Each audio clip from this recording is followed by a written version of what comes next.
Jika pernikahan dianggap indah, rasanya aku setuju. Walaupun akan selalu ada hal buruk yang terjadi, bahkan sebelum menikah pun, hal buruk bisa aja terjadi terhadap aku. Aku memang udah menyangka jika kehidupan pernikahan tidak mudah dijalani. Pencapaian-pencapaian baru yang tiba-tiba muncul begitu aja tanpa aku perhitungkan sebelumnya, seperti halnya memiliki anak. Tanpa mereka ingatkan dengan begitu banyak pertanyaan pun, aku setiap hari sudah mendambakannya. Aku memang terlihat siap, terlihat sanggup, dan terlihat baik-baik saja. Tapi apakah kalian akan mengerti jika aku jelaskan apa yang aku jalani? Seperti cerita kali ini yang dialami oleh banyak orang, khususnya wanita yang selalu dituntut untuk memiliki takdir yang sama dengan wanita yang lain. Akan selalu ada tuntutan berkedok sepele yang membuat seorang wanita merasa tidak berhasil menjadi seorang wanita seutuhnya.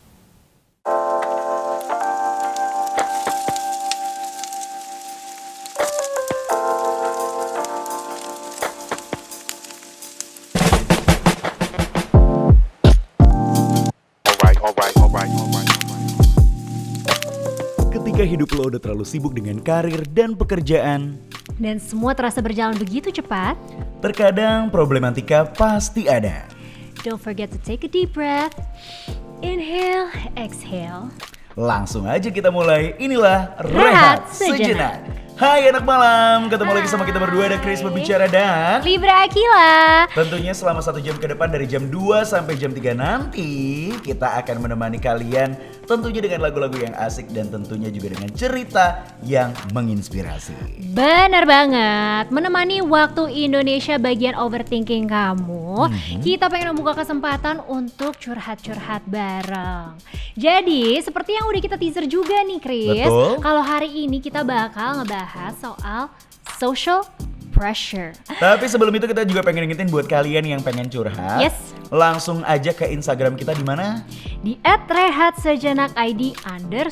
Dan Yes. buat kamu yang kepingin dengerin full version dari Rehat Sejenak, bisa dengerin di Spotify kita, Rehat Sejenak. Gimana Bener, kalau kita dengerin dulu lagu yang satu ini khusus buat kamu anak malam. Enjoy. Harap dirimu tak usah mengeluh. Menurut aku, orang yang suka demanding sama hidup orang lain itu annoying.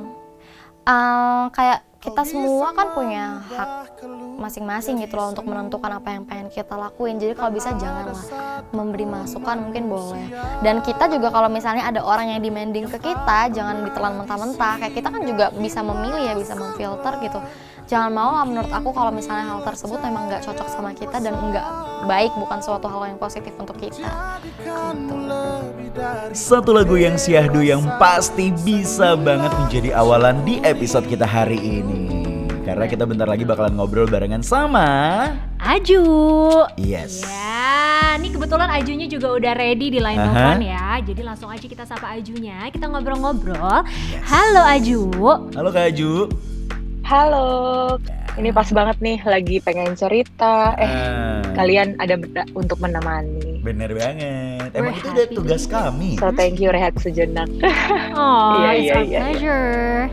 Nah, gimana nih Kak Aju? Kepingin curhat tentang apa nih? Status gue sekarang tuh adalah wanita yang sudah menikah Oke. tapi belum punya anak Mhm. gitu. Jadi stage pressure yang gue alamin adalah dimana gue dituntut oleh lingkungan gue untuk atau ditanya atau terus dipush untuk kok nggak ada anak sih, kok belum isi, atau misalnya ketemu dengan berbagai lapisan pertemanan atau keluarga gitu ya, pertanyaan yang paling sering ditanya, udah isi atau lagi nunda terus ya, kapan mau isi A B C. Kalau orang Indonesia tuh udah kayak template ya basa-basinya ya. Bener-bener gue setuju banget ketika kan? kalian bilang tadi basa-basinya menurut gue nggak ada yang lebih lebih suportif kah gitu. Bener. Kayak seolah-olah tuh semua orang bisa mengatur Tuhan. Tolong dong kasih gue anak gitu. Kayak anak tuh dicetek ada on off-nya. Trigger untuk menuju ke dokter itu dari nyokap ya? Iya, justru dari nyokap gue sendiri. Di tahun pertama, tahun kedua tuh gue masih bisa pribadi masih bisa ngelawan ya. ya belum dikasih gitu, kita udah usaha terus gitu, bukannya nggak usaha ya, tapi masih secuek itu ngejawabnya. Iya nanti juga dikasih, iya dicoba dulu gitu-gitu. Masih Tapi di santai tahun lah ya ketiga, jawabnya gitu. iya. Nah, yang bermasalah sebenarnya ketika gue masuk ke tahun ketiga dan keempat. Mhm. Ternyata di momen itu gue, kalau nggak salah 2018 or 2019 ya sekitar segitulah timelinenya, gue kena psikosomatik. Psikosomatik. Iya, psikosomatik itu gue juga baru tahu itu adalah sakit badan yang datangnya dari pikiran. Dan ternyata ketika gue periksa itu datangnya karena gue belum punya anak. Oke. Jadi secara alam bawah sadar gue tuh sebenarnya pengen gitu, rindu hadir menjadi orang tua, menjadi ibu, tapi gue belum bisa atau belum dikasih, dan gue kena psikosomatik itu. Dan pikiran itu berasal dari social pressure yang udah lo alamin selama 3-4 tahun itu kan?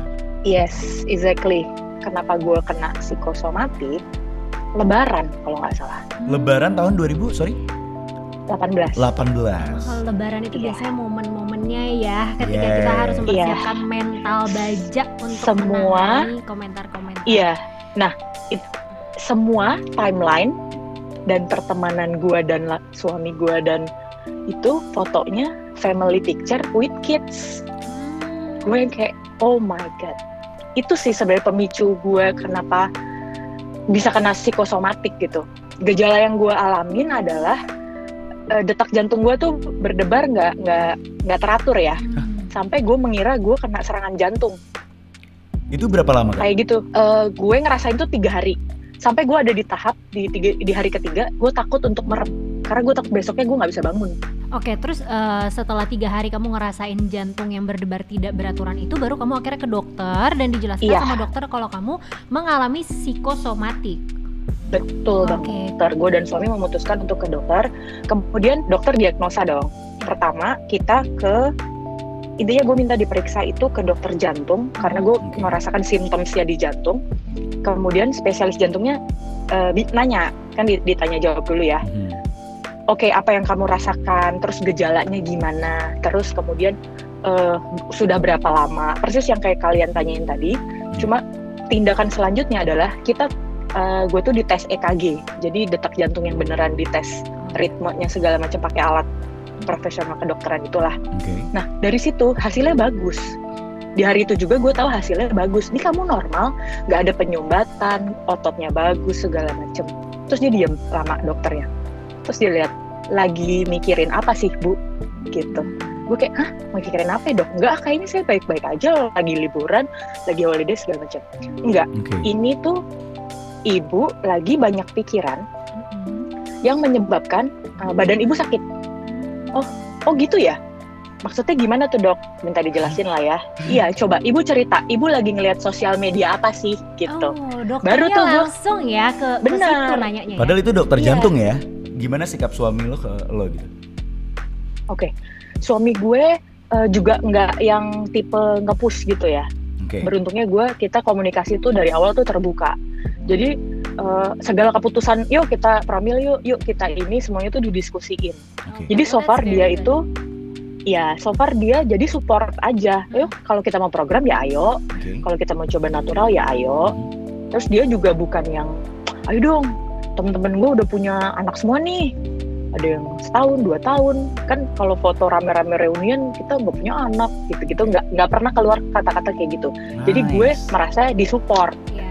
sama pasangan gue sendiri. Nah, ini Itu sih penguat gue. Gak semua pasangan tapi bisa punya hubungan sehat kayak gini loh, Betul, secara komunikasi gitu ya. Bisa juga ada gitu, aku pernah dengar beberapa cerita yang misalkan sang perempuan merasa seperti Kak Aju nih, kayak ngerasa sedih ngelihat di timeline teman-teman udah pada punya keturunan segala macam, tapi kok mereka belum. Nah tapi terus nggak berani mengungkapkan juga ke suami kalau misalkan dia merasa pressure. Di lain sisi sang suami juga nggak tahu kalau istrinya sedih, jadi terus malah salah ngomong, kayak misalkan ya kayak malah manas-manasin, ngerti nggak sih? Iya, Jatuhnya iya. terkesan Iya, kayak iya, iya, manas-manasin karena kayak ya ini kok kita belum punya, ya ayo dong gini, ngerti nggak sih? Kan kadang cara bahasa itu juga bisa sangat mempengaruhi apa ya, efeknya yang kita terima tuh message-nya seperti apa Betul, gitu betul. ya. Dan ya itu Benar. sih paling penting emang komunikasi antar pasangan. Yes. Ini cuma sekedar sharing aja ya, mungkin bisa menjadi inspirasi buat semua. Ternyata di kasusnya gua dan suami, yang harus di treatment itu suami, Oke. Iya, iya. gitu. Iya, Iya, iya. akhirnya kita dapat diagnosa yang membukakan mata kita berdua. Sebenarnya nggak fatal, tapi beneran dari pihak laki-laki yang harus di treatment. Oke. Gitu. Nah, karena biasanya yang udah gue dengar adalah yang selalu di-push tuh adalah pihak perempuan Iya. tanpa mau itu ada dia. alasan untuk mereka, maksudnya ada data kesehatannya gitu. Nah, untuk kasus gue dan suami di Promil ini, suami gue yang harus di treatment. Jadinya so far per bulan ini udah progres, cuman emang masih menunggu waktu untuk bisa tahu apakah berhasil atau enggak. Jadi mohon doanya ya. Kita doain Gua banget. doain, gua doain, gua Amin, doain. amin, amin. Oke, buat anak malam yang sedang berjuang atau mengalami kondisi yang sama kayak cerita gua, satu hal sih, temukan posisi atau waktu di mana kamu bisa berdamai sama social pressure yang ada. Di situ nanti kamu akan tahu harus ngambil step apa, sama balik lagi, yang menentukan itu kamu. Yes. Mau bahagia, mau enggak, mau battle-nya kan kita yang ngerasain ya. Yes. Jadi ya tentukan sendiri posisinya gitu. Iya. Dan untuk yang sedang ada keluarga atau teman atau relasi yang sedang berjuang juga kayak aku dan teman-teman itu, tolong supportnya. Itu aja sih. Punya teman-teman yang belum mendapatkan apa yang diharapkan ya, salah satunya adalah dengan merubah cara basa-basinya itu nggak sih? Benar. Betul, 100. Kayak contoh? Tolong ditanyanya misalnya gini, boleh nggak ditanyanya diganti? Misalnya either pekerjaan atau misal tidak bekerja.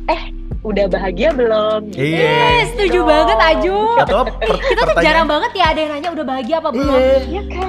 Benar. bisa diganti gitu kayak, oh ya nanti juga Tuhan kasih, udah waktunya akan tepat kok, kayak gitu-gitu loh gitu. Iya, benar-benaran karena Ya balik lagi- responnya positif aja Iya. sih. Ya, responnya positif aja dan sebenarnya kayak kita harus ingat juga sih, kita harus punya energi yang kuat sampai apapun itu energi, misalkan energi negatif yang kita dapat dari pertanyaan-pertanyaan yang sebenarnya nge-pressure kita itu ya, jangan sampai energi dari luar itu mempengaruhi energi dari kita gitu. Jadi kayak mungkin ini juga, cerita ini juga menyadarkan kita sebagai orang Indonesia bahwa sakit itu bukan cuma sekedar lo ke THT, dokter anak, dokter kulit, atau dokter kesehatan kayak panas anget gitu, Iya. paracetamol dan kawan-kawan, tapi ada juga sakit yang nggak kelihatan lagi-lagi itu psikologi. Iya. Oke, dan ada pesan-pesan terakhir nggak dari Aju nih buat anak malam? Thank you so much guys sudah mau dengerin cerita aku for Chris and Libra. Senang banget bisa berbagi dan Sama-sama, semoga it's apa a yang pleasure. semoga ini bisa jadi pelajaran buat semua ya. Yes. Oke, semangat terus ya Aju ya. Terima kasih. Don't forget to be happy. Ini kalau dari sudut pandang kita sebagai ketika kita saat kita bersosialisasi, hindari berbasa-basi yang notabene nyerang hal-hal yang bersifat personal, apalagi hal-hal yang bersifat nggak bisa kita atur, kayak contoh punya anak, itu kuasa Tuhan men, Yes. kuasa yang maha kuasa gitu. Dan ingat, kita tuh ketika kita nanya itu, kita nggak tahu loh Iya. struggle yang mereka rasain. Nah, Usaha apa yang sudah mereka lakukan atau pengalaman apa yang sudah mereka alami demi misalkan dapat keturunan gitu kan. betul. Dengan kita, mungkin bagi kita, ya gue kan nanya aja ya kan, gue pengen tahu aja, penasaran aja. Ya bagi kita mungkin it's nothing, but bagi mereka it's something big. Buat kalian yang punya cerita dan buat kalian yang pengen bercerita, langsung aja DM kita di mana? Di @rehatsejenak_id_ dan buat kamu yang pengen dengerin full version dari Rehat Sejenak, find us on Spotify, cari aja Rehat Sejenak. Bener banget. Dan kalau kalian pengen cari Chris dan juga Libra di Instagram, ada @chrisberbicara dan juga @libraakila_. betul banget. Ya, oke Oke, deh. kalau gitu sekali lagi thank you buat anak malam yang udah stay tune dari awal pertengahan sampai akhir. Thank you banget. Yes, dan we hope you have a good rest tonight. Kita ketemu lagi di next episode of Rehat Sejenak. See you. Good night. Tempatku kembali saat semua hilang, tinggalkan ku dalam gelap padamu. Sampai kapanpun memang akan selalu ada perbedaan dalam kehidupan. Dari cara kita memilih tindakan, keputusan, bahkan kata untuk diucapkan. Tetapi banyak yang aku temui justru terbiasa tidak memilih kata yang diucapkan untuk diri. Yang bisa aku lakukan hanya memilih untuk terus mengalahkan egoku. Seolah-olah hanya aku yang harus berkaca atas diriku, berusaha menghargai pendapat mereka, dan dengan bijak mengesampingkan pikiranku yang lambat laun tak sebijak sebelumnya. Ternyata menjadi diriku itu tidak mudah, tapi jika diberi pilihan, aku juga tidak ingin menjadi seperti mereka. Walaupun rasanya sesak mendengar kata-kata yang keluar dari mulutnya, tapi setidaknya aku tidak membuat orang lain sesak dengan mulutku. Jika mengesampingkan perasaanku itu keputusan yang tepat, aku harap perasaan mereka terhadap apa yang aku lakukan membuat mereka senang. tinggal